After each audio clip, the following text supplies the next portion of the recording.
Entonces, el cáncer, como ya habíamos dicho, cuando es localizado, generalmente lo que hace es arrancar toda la próstata, es decir, haces una prostatectomía radical y los que no quieran, haces una radioterapia o un HIFU. ¿Por qué ponemos observación? O sea, en qué sano cerebro eh, a uno de ustedes se le puede decir, señor, ¿sabes que tiene cáncer de próstata? Pero no vamos a hacer nada, no lo vamos a tratar. Viva su vida feliz sabiendo que tiene cáncer de próstata. ¿Se imaginan un escenario así?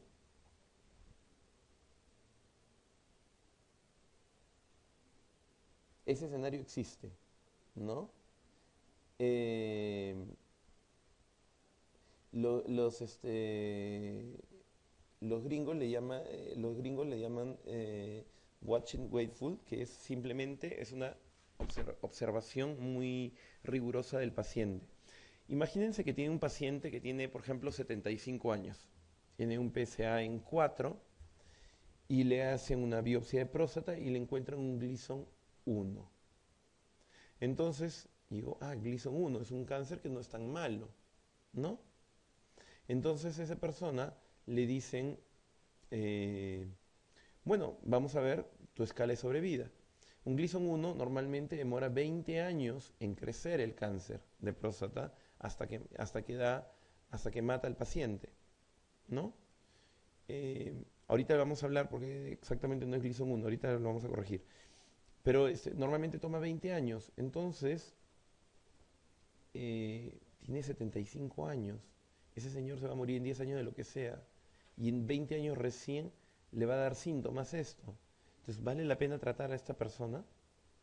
No vale la pena tratarlo. O sea, someterlo a una prostatectomía radical que lo va a dejar impotente, o lo puede dejar incontinente, o que la cirugía se puede complicar, lo que sea, no vale la pena. Entonces, casos muy específicos en cánceres muy poco agresivos, o sea, más o menos buenitos, por decirlo de alguna manera, en personas mayores, se puede optar por la observación.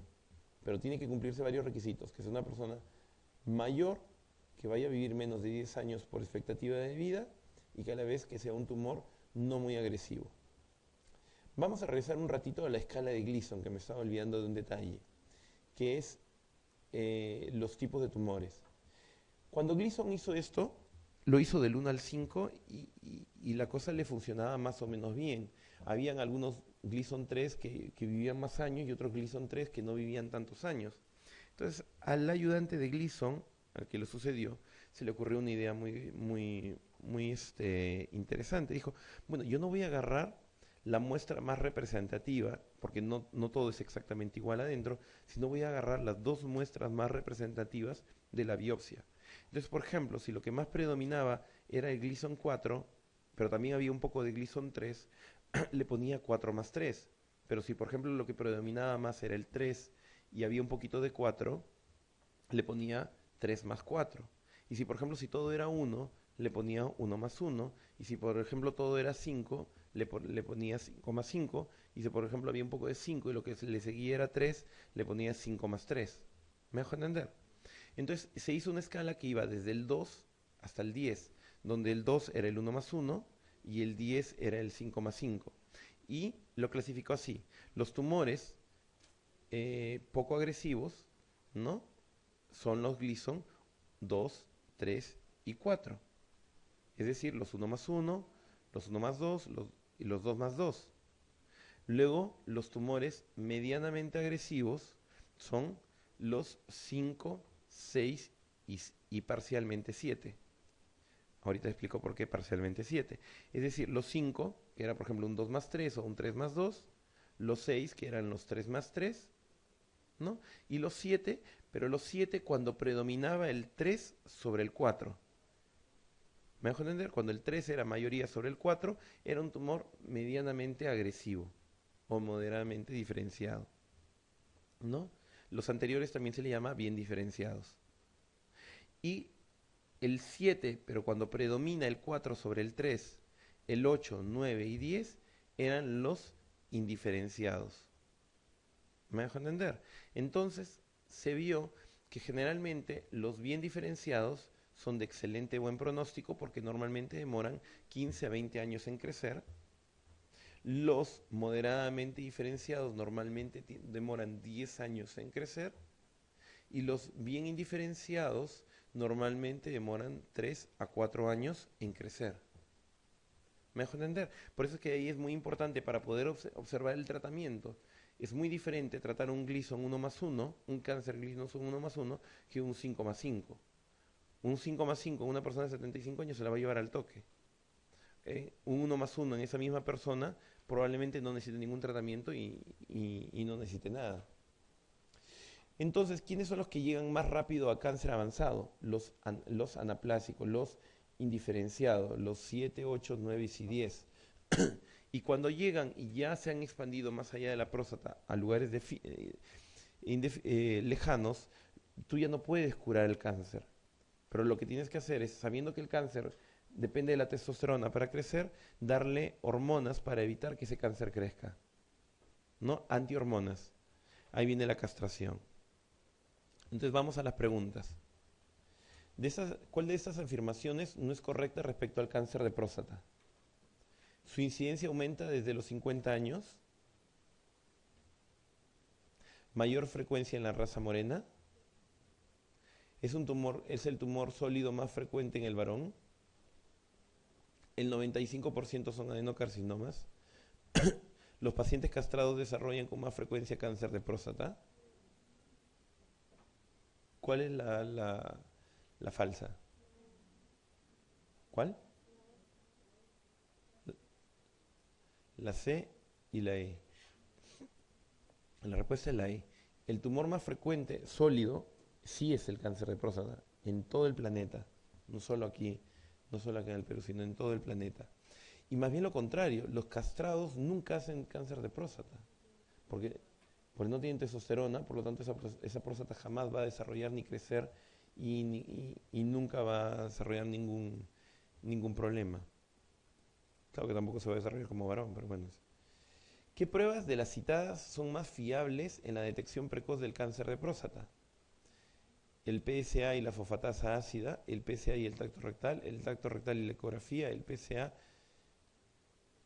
y la urografía o el tacto rectal y la fosfatasa ácida. Esto es muy fácil. Antes de la época del PSA lo que se utilizaba era la fosfatasa ácida. La fosfatasa ácida es un marcador que se eleva solo cuando hay cáncer de próstata metastásico, es decir, cuando hay compromiso de hueso. Entonces, si tú quieres saber si una persona ya tiene compromiso de hueso y no tiene plata para una gamografía, le pides una fosfatasa. Si sale positiva, quiere decir que ya tiene metástasis en los huesos, ¿no? La ecografía no sirve para esto, la urografía menos todavía, ¿no? ¿Qué método diagnóstico que presenta mayor sensibilidad para detectar las metástasis óseas? Es muy fácil. Para ver los huesos, ¿cuál usamos de estas pruebas? La gamografía, muy bien. Con esto vamos a terminar la parte de la próstata. No sé si tienen alguna pregunta hasta aquí. Acá, la columna y las espinas, aquí en la cadera. Nada, muy bien. Vamos a hablar sobre el cáncer de vejiga. El cáncer de vejiga es el segundo cáncer más frecuente luego del cáncer de próstata en el área de la urología, ¿ya? Y al igual que el cáncer de próstata es muy fácil de curar cuando está en estadios iniciales y es una pesadilla de curar cuando está en estadios avanzados. El cáncer de próstata, el cáncer de vejiga, perdón, tiene diferentes grados.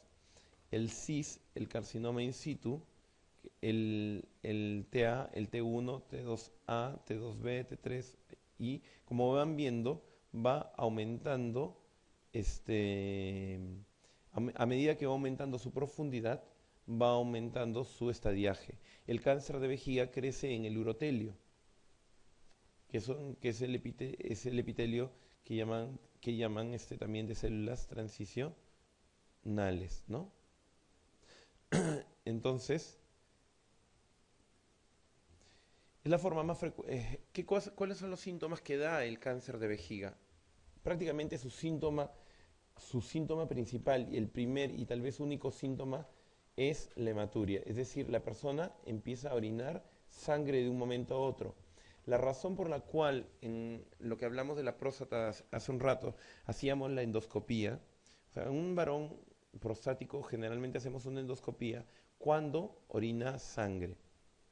Sin embargo, acá dice, la causa más frecuente de presentación es la hematuria, pero si les preguntan a ustedes, ¿cuál es la causa más frecuente de hematuria en el mundo? No estoy hablando del cáncer. ¿Ah? TBC, frío, congelado. Cálculos. Esa es la segunda. Hay algo que es muchísimo más frecuente.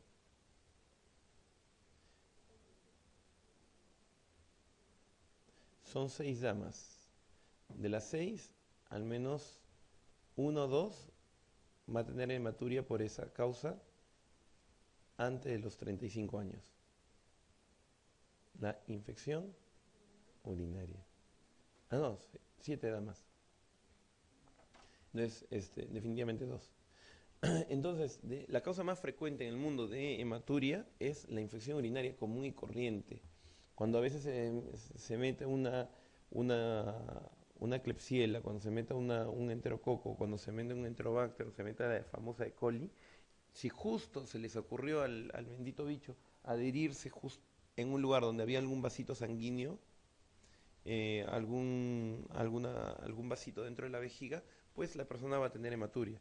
La causa más frecuente por la que llegan pacientes a la emergencia por hematuria es simplemente una infección urinaria, no un cáncer de vejiga. Pero si es una hematuria en una persona que tiene más de 50 años, no puedes alegremente decirle que es una infección urinaria. Tienes que estar seguro que no hay un cáncer ahí adentro, ¿no? Pero en personas jóvenes lo que más frecuente es una cistitis, ¿no? Una cistitis hemorrágica.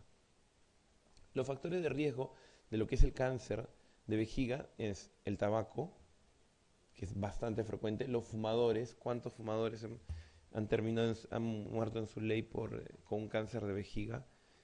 Desangrados simplemente por fumar bastante. Exposición a pinturas, ¿no? Las famosas anilinas, la metalurgia, los textiles, los plásticos, el consumo de café, bueno, esto es un poco controversial, pero también está asociado al cáncer de vejiga. Edulcorantes, la ciclofosfamida, la esquizosomía, si eso no hay acá en el país. Cistitis crónica y la radioterapia, ¿no? Son los factores de riesgo para tener un cáncer de vejiga. Lo más frecuente en nuestro país, el tabaco, las anilinas y los plásticos. Es lo que hay acá más en el Perú, las razones. Y es más frecuente en el hombre que en la mujer en una relación de 3 a 1. Porque generalmente el varón es el que está más trabajando con las pinturas o trabaja más con los plásticos y fuma más que las damas, ¿no? El diagnóstico es mediante una cistoscopía, es decir, visualizas la lesión, visualizas como un granito, como una carnosidad dentro de la vejiga, que ese es el tumor, ¿no? Y que generalmente se le tiene que hacer una biopsia para poder confirmar el diagnóstico. Gracias a Dios, el cáncer de vejiga es un tumor que precozmente da síntomas, es decir, rápidamente tiende a sangrar. Y si tiende a sangrar rápidamente se le puede diagnosticar. Y por eso es que el 75% de veces se le diagnostica en un estadio inicial o un estadio no invasivo. Y solo el 25% de veces se le diagnostica en un estadio ya avanzado o estado invasivo. La diferencia entre el no invasivo y el invasivo es que el no invasivo no agarra la capa muscular, solo agarra la capa superficiales, y el invasivo efectivamente agarra la capa muscular, ¿no? Acá hay un caso muy curioso del cáncer de vejiga, que es el CIS, o TIS, que le llaman acá, o CIS, que es el carcinoma in situ de vejiga o tumor in situ de la vejiga, que es una variante que a pesar de estar en el TNM al inicio de todos, o sea, por delante del T1, y que uno podría decir que es un cáncer muy inicial.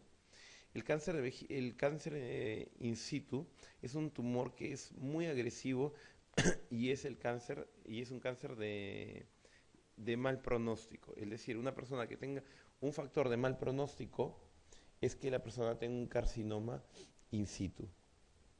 El 95% de los cánceres de vejiga son de células transicionales y el resto es escamoso o adenocarcinoma. A ustedes lo que les van a preguntar es el tipo de tumor que es más frecuente y lo que tienen que responder es carcinoma de células transicionales. Y el tratamiento va a depender mucho también si es inicial o es avanzado. Si es inicial, normalmente lo que hacemos es quimioterapia, pero intravesical. Es decir, lo clásico de la quimioterapia es que el paciente va, le coloca un medicamento en la vena, se le cae el cabello, bastantes náuseas y el medicamento deja que hace efecto en todo el cuerpo, ¿no?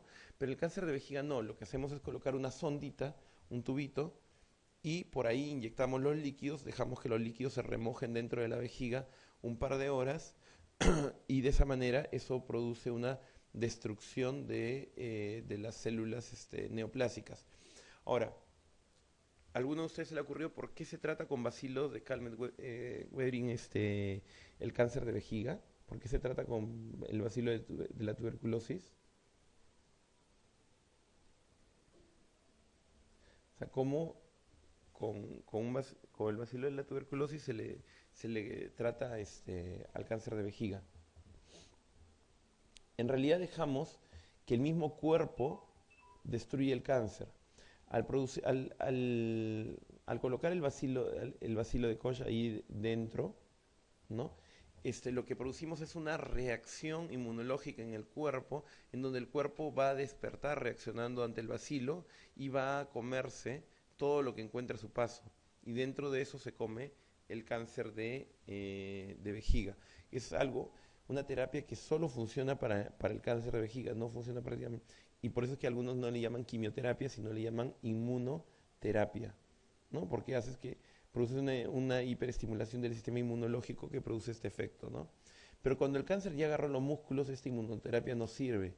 Lo que tienes que es hacer, retirar toda la próstata, retirar la vejiga y hacer una cistectomía radical. Entonces una pregunta muy fácil es, ¿el segundo tumor más frecuente en el aparato genital es próstata, riñón, vejiga, testículo o uréter? ¿Ah? ¿Y el primero cuál es? Próstata. ¿Y el tercero? ¿Y el cuarto? Muy bien. El tumor vesical, ¿cuál es el tipo histológico más frecuente? ¿Transicional, escamoso, adenocarcinoma, leiomiosarcoma o rhabdomiosarcoma? Transicional. Muy bien. ¿Y qué tratamiento emplearía de entrada ante un tumor de vejiga?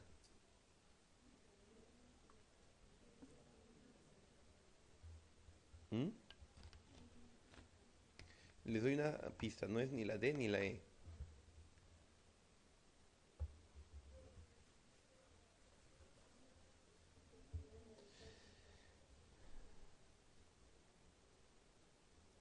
No. Primero lo que tienen que hacer, cuando ven un tumor, esta es una pregunta capciosa, no han dicho cáncer, han dicho un tumor. Es decir, yo he entrado con un endoscopio, he visto una lesión, un tumor, no sé si es benigno o maligno. Lo primero que tengo que hacer es retirar ese tumor y mandarlo a analizar. Y si es cáncer, le doy quimioterapia complementaria o inmunoterapia complementaria, ¿no? Y si encuentro que esa muestra que yo saqué ya invadía músculo, pues ya no le doy quimioterapia complementaria, sino retiro la vejiga. Pero primero tengo que saber si ese tumor no va a ser que saque toda la vejiga y dice, uy, no era cáncer. No, se imagínense. Entonces la respuesta es la B. El método más rentable para el diagnóstico de cáncer, de carcinoma vesical in situ es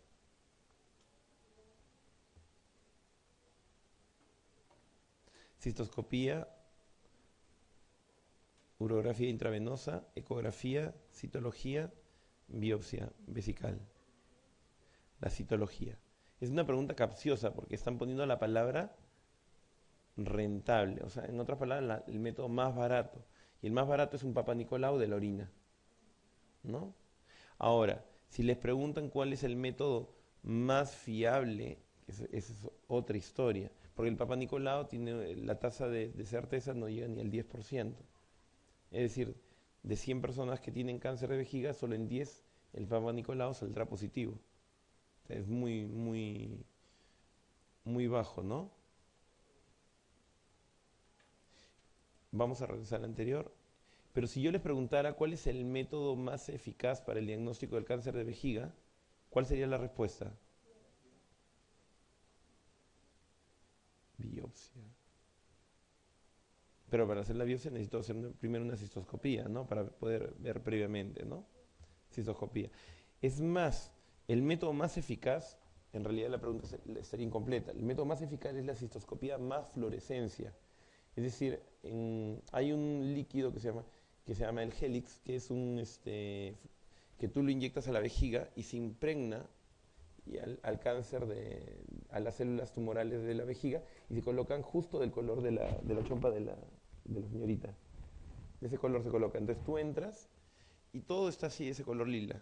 Entonces si ves alguna zona lila, ya sabes que ahí puede ser potencialmente un cáncer, ¿no? Y es un método extremadamente eficaz y caro. Diga la afirmación que no sea correcta al cáncer de vejiga. ¿Existe una relación directa con el consumo de tabaco? ¿Es correcto o no es correcto? ¿Hay una mayor incidencia en el varón? ¿El carcinoma transicional es el tipo histológico más frecuente? ¿El papiloma invertido es de gran agresividad? Es la falsa. Y la mayor incidencia a partir de los 50 años. Efectivamente, justo acuérdense lo que yo les dije hace un rato. Si yo veo una hematuria en una persona joven, no voy a pensar en un cáncer de vejiga, pero la misma persona, si es una persona adulta mayor, sí voy a pensar inmediatamente en un cáncer de vejiga. Y pasamos al riñón ahora, que es otro cáncer. Acá nuevamente hay factores cromosómicos, está también asociado un poco a la hipertensión arterial, el tabaco y sobre todo el asbesto, que es el factor que está más demostrado para la presencia de cáncer de riñón. Sin embargo, la mayoría de personas que se encuentran cáncer de riñón en nuestro país no tienen ningún factor de riesgo, ni cromosómicos, ni hipertensión, ni tabaco, ni asbesto. La tríada de Guillain, que es una tríada de la presencia de sangre más dolor lumbar más masa palpable, no se encuentra casi nunca, ¿no? Es decir, menos del 20% de personas van a tener la triada de Guillain, de hematuria, dolor lumbar y masa palpable. Y más de la mitad de veces es de casualidad que se encuentra el tumor. Y yo diría inclusive que hasta más de la mitad. Que es personas que van por cualquier cosa y dentro de su chequeo, de su ecografía normal, porque ahora cada vez está más en boga los chequeos y las personas hacen ecografía por cualquier cosa y en esa ecografía de casualidad encuentran un tumor, ¿no? un cáncer de riñón. Entonces, cada vez más frecuente el cáncer incidental de riñón. El diagnóstico es por una tomografía ¿saben lo que significa TEM, no? Tomografía en espiral multicorte. Ajá. Con contraste para poder ver la cantidad de vasos sanguíneos que tiene, la irrigación, cómo capta el contraste. Es el método ideal, mucho mejor que la resonancia para ver el cáncer de riñón. El 80% de los tumores son de células claras o el famoso adenocarcinoma renal. Y el tratamiento no es otra cosa que sacar el riñón.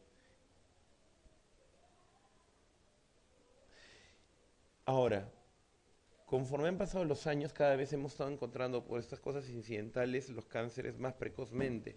Y actualmente inclusive se puede dar uno el lujo de sacar solo la mitad del riñón o una parte del riñón cuando los cánceres son muy chiquitos. Por ejemplo, el otro día tenía un paciente que tenía un cáncer de casi 1 centímetro y medio, no le iba a sacar todo el riñón por ese tumor. Entonces simplemente le haces como una cuña y le sacas solo le sacas el tumor que le está causando el problema, obviamente con un margen de seguridad, ¿no? Para que no tenga mayor problema el paciente. Entonces, por ejemplo, Estos son los estadios de los tumores, ¿no? El estadio 1 es cuando un tumor tiene menos de 7 centímetros, ¿no? El estadio 2 es cuando tiene más de 7 centímetros. El estadio 3 es cuando el tumor ya agarró los vasos sanguíneos, y el 4 es cuando se diseminó fuera del riñón, ¿no? Uno es un tumor chiquito. Imagínense una persona que tenga este tumor, pues fácilmente puedes llegar, cortar acá y, y preservar todavía una parte del riñón. Y si el tumor está hacia acá abajo, es todavía más fácil, pues mochas el riñón así y no es necesario sacarle todo el riñón a la persona. Cuando un tumor es de más de 7 centímetros es difícil con algo tan grande preservar el riñón, y ahí generalmente sí sacas todo el riñón en bloque. Cuando ya tienes compromiso de las venas, la cosa se complica un poco más. Entonces tienes que sacar el riñón, tienes que abrir las venas y sacar todo lo que se ha metido dentro de las venas. Ha habido veces en donde el tumor se ha metido por la vena cava, ha subido y ha llegado inclusive hasta la aurícula. Entonces hemos tenido que meter al paciente en circulación extracorpórea y entrar con el cirujano de tórax para sacar el riñón, abrir toda la cava hasta arriba, hasta el tórax. Luego el de tórax abría la vena cava hasta el corazón, abrías el corazón, sacabas el tumor y luego cerrabas todo como un cierre, hasta abajo, y ya está. Y luego no pasó nada. Una semana en la UCI y de ahí sale libre, ¿no? Y el tumor tipo 4 es cuando ya el cáncer ya está avanzado, ya estaban agarrando compromiso de otros órganos. Acá lo que interesa y lo que le van a preguntar a ustedes es la sobrevida, ¿no? El 95% en estadio 1 tiene prácticamente a 5 años, el 95% de estadio 1 sobreviven. El 88% a 5 años en el estadio 2, 59% en estadio 3 y solo el 20% cuando están en estadio 4. Sobreviven a 5 años.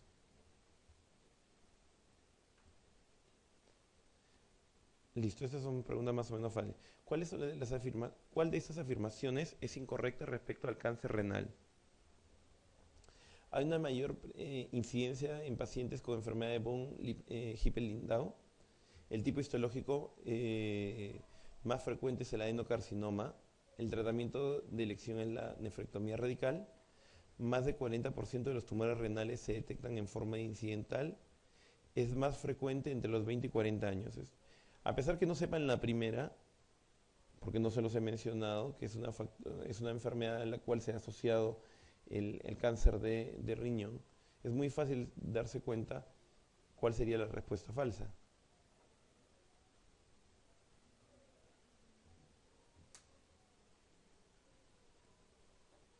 La E. El cáncer de riñón, el cáncer de vejiga, el cáncer de próstata y todos los cánceres urológicos, excepto el de testículo, se presentan en viejos. ¿Me dejan entender? El único que se presenta en jóvenes es el cáncer de testículo. ¿Ya? La exploración de elección para determinar la naturaleza sólida o líquida de una masa renal es, bueno, eso está fácil, para saber si es líquido o sólido una masa renal. Ecografía, muy bien. No se deben engañar de que estamos hablando para el diagnóstico de cáncer es la tomografía, pero para saber solo si es sólido o líquido, perdón, la tomografía es para saber si es cáncer, pero para saber si es sólido o líquido, la ecografía. ¿Qué clínica es más frecuente encontrar en el adenocarcinoma renal?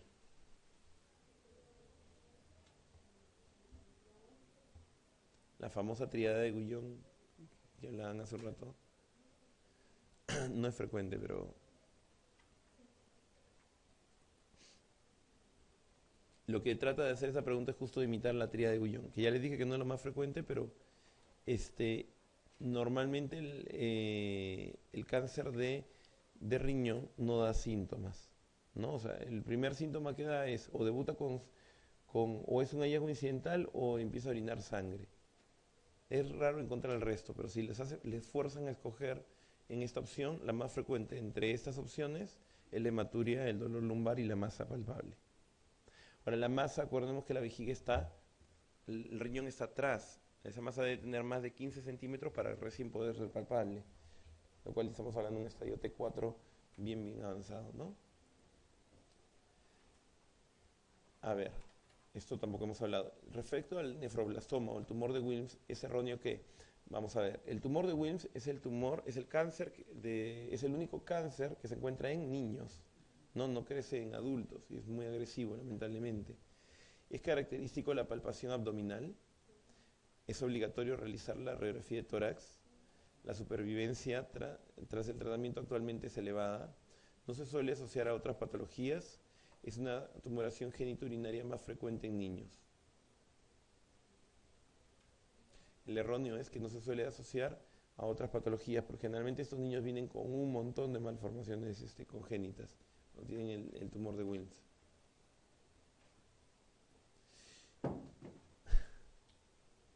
Muy bien, vamos a hablar ahora sí del cáncer que es más frecuente entre los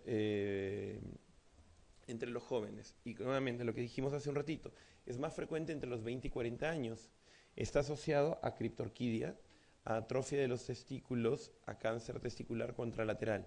Lo más frecuente en el mundo es la criptorquidia, que aumenta 25 veces la probabilidad de que una persona tenga cáncer.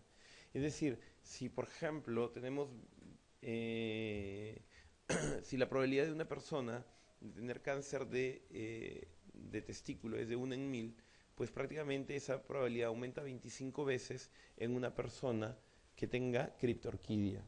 Más o menos es elevadísimo el riesgo de desarrollo del cáncer. Y la criptorquidia debe ser tratada generalmente antes del año de edad para eliminar ese riesgo. Una criptorquidia tratada a los 4 o 5 años de edad ya no elimina ese riesgo de que se pudiera convertir en un cáncer de testículo. Es decir, el tratamiento debe ser al año de edad.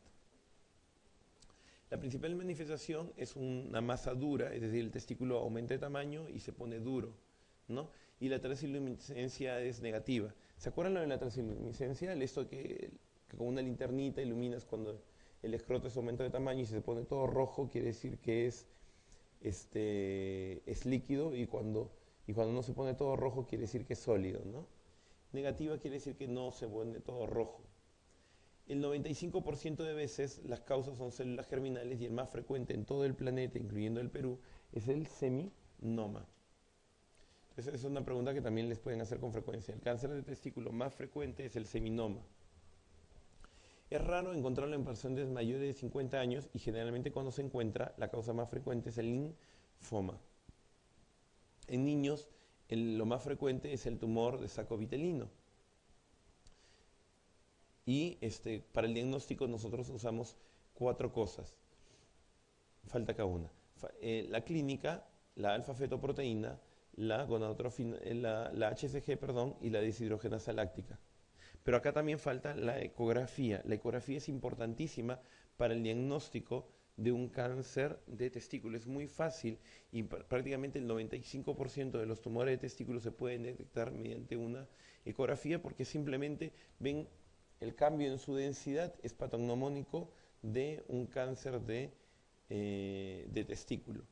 La alfa-fetoproteína y la HCG se van a elevar sobre todo en los no seminomas, que es un tipo de tumores.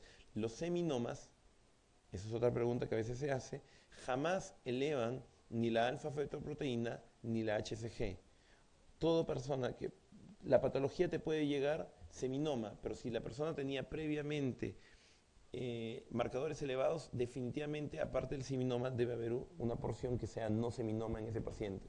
Ningún seminoma puede marcar los marcadores tumorales, ¿ya? Contrario que los no seminomas. Acá otra cosa que falta acá es cuál es el tumor más agresivo, ¿no? Que es el coriocarcinoma. El coriocarcinoma es el tumor de testículo más frecuente, más agresivo, perdón, ¿no? El más frecuente es el seminoma. Y el tratamiento va a depender mucho del tipo de tumor, ¿no? Generalmente es la orquiectomía radical, que es sacar el testículo, más quimioterapia y o radioterapia. Generalmente, tú, a ver, vamos a ver acá. Eso es prácticamente lo mismo. Los seminomas son, como le dije, el grupo más frecuente, ¿no? El coriocarcinoma es el más agresivo. Los tumores del tumor de York-Sack o los de saco vitelino, que también son los que son más frecuentes en niños, ¿no? Y el más buenito, entre comillas, es el teratoma, ¿no? El más fácil de curar, ¿no? Es más o menos para que se vea.